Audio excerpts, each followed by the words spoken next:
Nosotros lo primero que hacemos con las personas es tratarlas por parte de todo el equipo con equidad, con dignidad y con respeto y apoyar la autosuficiencia. O sea, estamos hablando de personas que tienen un,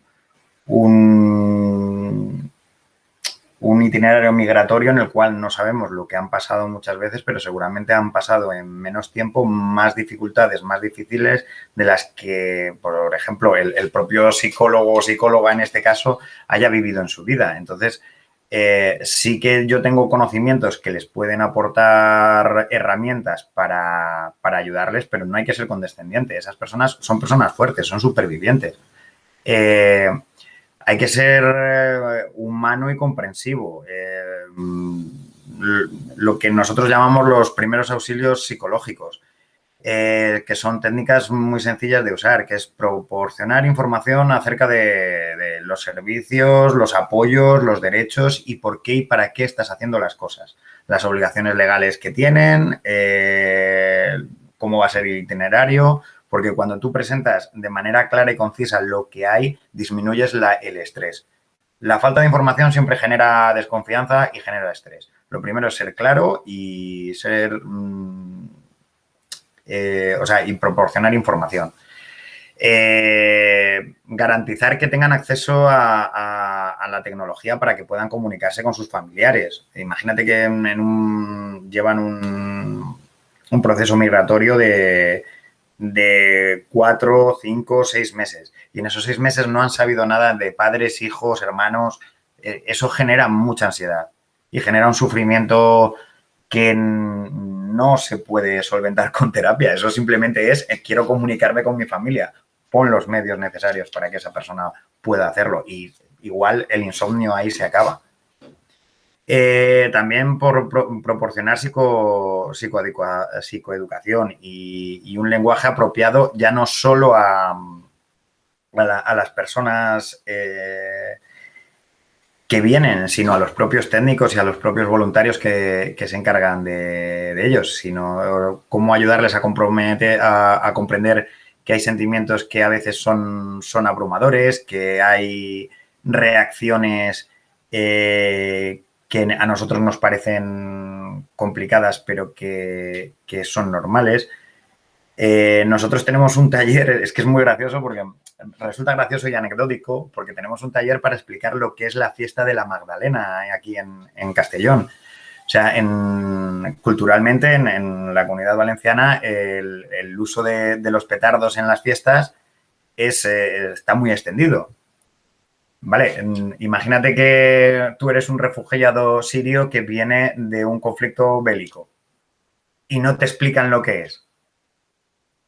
O sea, Claro, la reacción de pánico que puedes tener puede ser increíble. uh-huh. Entonces, hay que explicar todo eso, hay que ayudarles a ver de dónde vienen las cosas, ponerles ejemplos y darles sobre todo información. Hay que evitar las etiquetas, palabras como trauma, términos clínicos y realizar intervenciones que sean culturalmente relevantes. O sea, tienes que empaparte un poquito de la cultura de la otra persona para hacerte entender. Hay países en los que la figura del psicólogo ni siquiera existe. Uh-huh. Igual hay países en los que la atención médica es un lujo. De repente que tengan acceso al médico, acceso a la ayuda psicológica, a una trabajadora social que les explica cómo funciona la burocracia en el país y todo este tipo de cosas, son muchos conocimientos en muy poco tiempo y que pueden abrumar a la persona. Fortalecer el apoyo familiar siempre, o sea, mantener que los niños estén con sus madres y con sus padres. Nosotros también fortalecemos mucho la igualdad de género, hacemos que la titular y la cabeza de familia siempre sea la mujer, que sea la que gestione las ayudas, que gestione la gestión de los recursos, todo este tipo de cosas, porque es algo importante en nuestra sociedad ahora mismo y es una forma de empezar a ese proceso de aculturación y de adaptación al medio al que llegan. Sobre todo identificar y proteger a las personas con necesidades específicas, niños, niñas, personas mayores con necesidades, personas que hayan sido víctimas de trata, de traumas, supervivientes de violencia sexual o de violencia de género, y derivarlas a los recursos adecuados para ello. O sea, nosotros somos como una primera criba. Un psicólogo general sanitario, ansiedad y cierto tipo de, que no quiero poner etiquetas, cierto tipo de situaciones emocionales y problemas emocionales se pueden, pero hay otro tipo de situaciones que requieren intervenciones más complejas y multidisciplinares. Ya necesitan pues ayuda farmacológica y ahí entregaría a un psiquiatra. O sea, es complicado. Sobre todo, tenemos que ver el tiempo que vas a estar con la persona. No puedes empezar un tratamiento psicoterapéutico que necesite seguimiento cuando el seguimiento no va a ser posible. Es hacer un daño innecesario. Es como hacerle revivir a la persona el trauma para luego no cerrar la herida. Como meter a una persona en quirófano para luego dejar la intervención a medias. Puedes hacer una evaluación y puedes hacer un acompañamiento y un consejo psicológico, pero no empezar un tratamiento si no sabes si vas a poder tratar a esa persona, porque sería una irresponsabilidad.